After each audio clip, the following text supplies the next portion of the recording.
Hello students, welcome back to our physics class. We are studying about the electric current and current electricity, whatever the unit name has.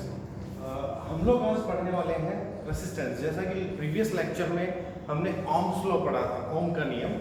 उस पर एक बार फटाफट repeat करते हैं। Ohm's law के according जितना potential देंगे आप, जितना पोटेंशियल अप्लाई करेंगे, उतना ही करंट जनरेट होता है। V प्रोपोर्शनल लाइन होता है तो आई R what was the R, हमने पढ़ा कि R है रेसिस्टेंस। अब इसको थोड़ा डीप में पढ़ते हैं। रेसिस्टेंस का मतलब क्या होता है? जैसे नाम से पता लग रहा है, रेसिस्टेंस रोकने वाला, रुकावट पैदा करने वाला। यस, हिंदी में प्रतिरोध कहते हैं इसको। तो देखिए किस चीज़ में रुकावट पैदा हो सकती है। तो हम फिर से चलते हैं शुरुआत से। हमें इलेक्ट्रिक करंट बनाना था, क्या कैसे बनता है? तो आंसर है आपको चार्जेस फ्लो होंगे तो इलेक्ट्रिक करंट बनेगा। चार्जेस कैसे फ्लो होंगे? इलेक्ट्रिक फील्ड चाहिए। इलेक्ट्रिक फील्ड कहाँ से आएगा? तो पोटेंशियल अप्लाई करो। ये सब हमने सीखा। जब चार्जेस फ्लो करते हैं तो वी नो दैट कि वो जिगजैग मोशन कर रहे होते हैं।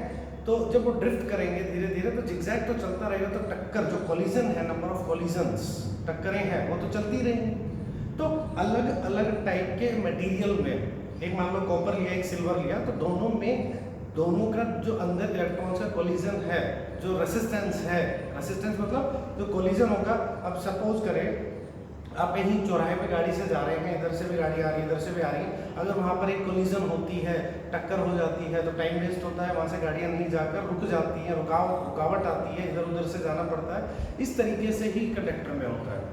चालक में भी सेम चीज़ है। जब चार्ज फ्लो करता है उसके अंदर तो क्या होता है कि जब कोलिजन हो जाती है तो वो वहाँ पे रुकावट पैदा होने लगती है, मतलब इंटरप्शन आता है, रुकावट आती है। किसमें? Flow of charge. बस यही रेसिस्टेंस है।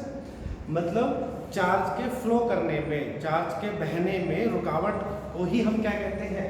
रेसिस्टेंस। ओके, ये किसी भी कंडक्टर की प्रॉपर्टी है। मतलब कोई भी कंडक्टर होगा उसमें उसका रेसिस्टेंस कम होगा या ज़्यादा होगा, ये उसकी प्रॉपर्टी होती है। ठीक है, कम ज़्यादा हो सकता है बट रेसिस्टेंस होता है। अब ये डिपेंड किस पर करता है? यहाँ से इसको देखते हैं। मैंने दो एक्सप्रेशन लिखे हुए हैं, लेंथ और A means area, cross sectional area.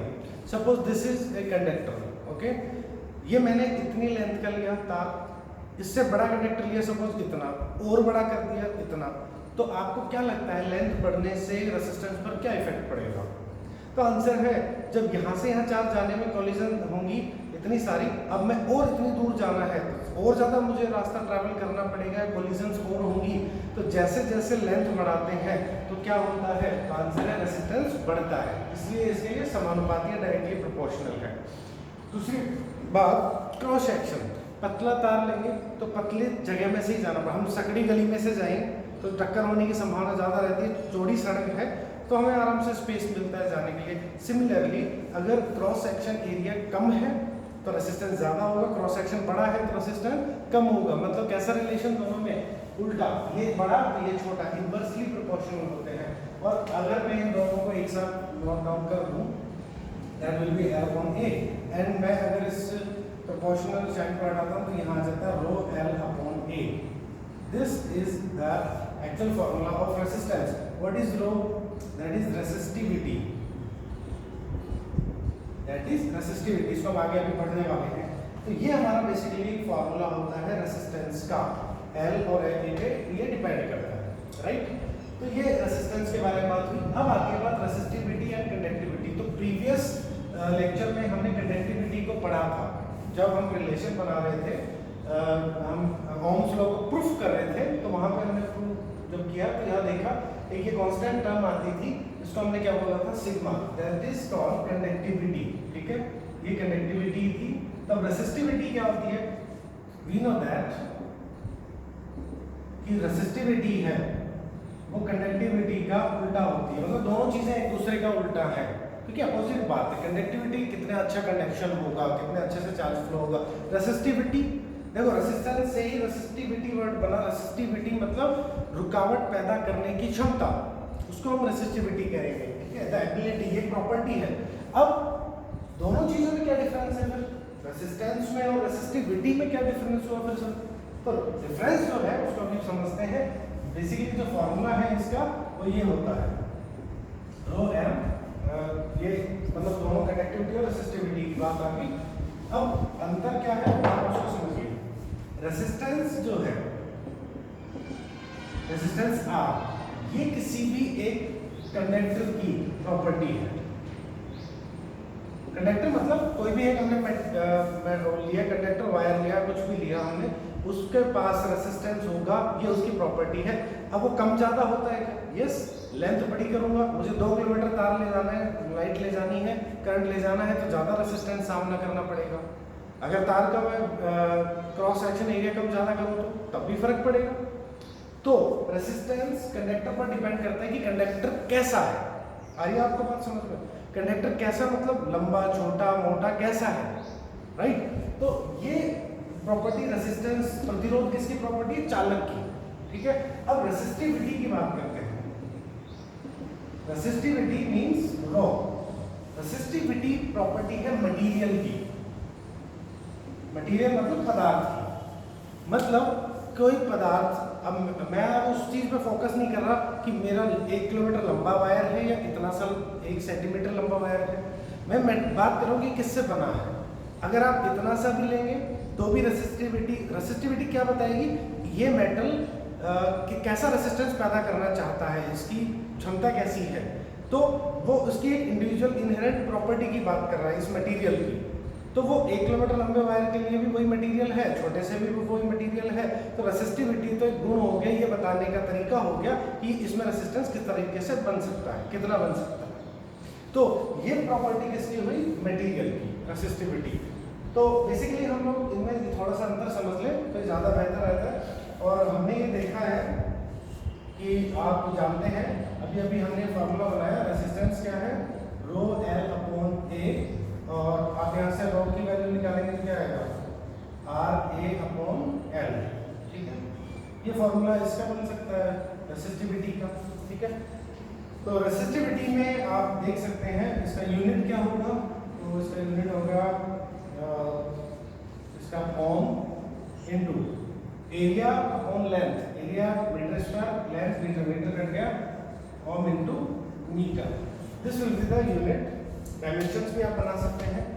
Okay, तो ये हमारा बात हुई रेसिस्टिविटी के बारे में।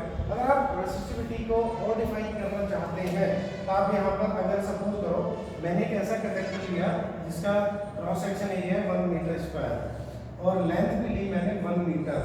तो अगर ये ऐसी चीजें हैं तो रो किसके इक्वल हो गया? R के। तो अब रेसिस्टिविटी को कैसे डिफाइन करें? बड़ा इजी है। रेसिस्टिविटी उस रेसिस्टेंस के इक्वल है। रेसिस्टिविटी उस रेसिस्टेंस के इक्वल है जो 1 मीटर स्क्वायर वाले क्रॉस सेक्शन और 1 मीटर लंबे कंडक्टर में पैदा होता है। फिर से, रेसिस्टिविटी उस रेसिस्टेंस के इक्वल है जो 1 मीटर लेंथ लंबे और 1 मीटर स्क्वायर वाले क्रॉस सेक्शन वाले कंडक्टर में रेसिस्टेंस जो पैदा होता है उसी के इक्वल है resistivity. That will be the definition जो आपको नोट्स में मिल जाएगी, ठीक है। इसका एग्जांपल पूछे तो एग्जांपल है, मैं एक क्यूब लेता हूँ, मतलब घन एक क्यूब लेते हैं और उसकी साइड 1 मीटर ले लो। तो देखो उसकी 1 मीटर क्यूब की लेंथ भी क्या हुई? 1 मीटर और क्रॉस सेक्शन एरिया भी कितना हुआ? 1 इंटू 1 मीटर स्क्वायर। तो एक क्यूब जो होता है, अगर क्यूब की साइड है वो 1 मीटर है तो उसका एग्जाम्पल हो जाएगा इसी चीज का, ठीक है। तो ये बेसिकली छोटी छोटी बातें हमने पढ़ी। और रेसिस्टिविटी पढ़ ली तो कंडक्टिविटी ऑटोमेटिकली उसका उल्टा। अगर उसका उल्टा बात करते हैं तो कंडक्टिविटी को सिग्मा से रिप्रेजेंट करते हैं, दैट इज 1 अपॉन रो। इसकी सिग्मा, इसकी कंडक्टिविटी की यूनिट क्या होगी? क्योंकि इसकी तो हमने पढ़ ली। इसकी यूनिट क्या थी? 1 अपॉन ओम इनटू मीटर। तो आप सिग्मा की यूनिट क्या कह सकते हैं? Ohm inverse into metre inverse, ये होगी। और ओम इनवर्स को अपन इसको उल्टा लिखने का तरीका भी सीख रखा है, इसको बोलते हैं MHO, मोहो इनटू मोहो पर मीटर या मीटर इनवर्स। तो ओम का उल्टा बोल देते हैं हम मोहो, MHO, ठीक है। ओके, इसके बाद एक छोटा सा टॉपिक और है आज के लेक्चर में, हम पढ़ेंगे ओमिक और non ohmic devices, ohmic and non ohmic devices, ठीक है। ओमीय और अनओमीय, हिंदी में ओमीय और अनओमीय, मतलब ओमिक नॉन ओमिक। इससे क्या, ओमिक मतलब जो ओम्स लॉ को फॉलो करती होंगी, नॉन ओमिक जो ओम्स लॉ को फॉलो नहीं करती। बेसिकली ओम्स लॉ है ही क्या, सीधी सी बात है, आप अगर कहीं वोल्टेज अप्लाई कर रहे हैं किसी कंडक्टर के टर्मिनल्स पे, उसके सिरों पर, तो वहाँ उसमें क्या पैदा होता है, इलेक्ट्रिक फील्ड, उसकी वजह से करंट बनती है। दोनों प्रोपोर्शनल होती हैं, यही तो हमने पढ़ा, बेसिकली रूल हमारा यही तो है, प्रोपोर्शनल आई, यही तो ओम्स लॉ कहता है। तो ओमिक डिवाइस वो होती हैं जो फॉलो करती हैं, इट मींस, इसके लिए हम ये कहते हैं कि अगर मैं करंट और वोल्टेज में ग्राफ प्लॉट करूँ, बनाऊँ, तो कैसा आएगा, स्ट्रेट लाइन। बट अगर नॉन ओमिक डिवाइसेस की बात करेंगे आप, नॉन ओमिक डिवाइसेस में क्या होगा कि जैसे जैसे आप इसमें अगर ग्राफ प्लॉट करते हैं तो एक सीधी लाइन ना होकर एक कर्व लाइन होती है, इस तरह से हो सकती है। हम लोग 2-3 डिवाइसेस हैं, डायोड पे पढ़ते हैं, इस तरह से ग्राफ हो सकता है। मतलब कि जो रिलेशन होगा, हमने यहाँ देख पा रहे हैं, पहले पोटेंशियल बढ़ा, उतनी जल्दी करंट नहीं बढ़ा, ठीक है, धीरे धीरे पोटेंशियल बढ़ा, फिर एकदम से करंट बढ़ा, मतलब एक जैसा रिलेशन नहीं है, वो कहलाती है नॉन ओमिक डिवाइसेस। आप नोट्स में उनको देख सकते हैं, इनके एग्जाम्पल और ग्राफिक्स और दिए गए हैं। तो आज के लिए इतना करते हैं, इसके बाद हम स्टार्ट करेंगे carbon resistance. Okay, thank you.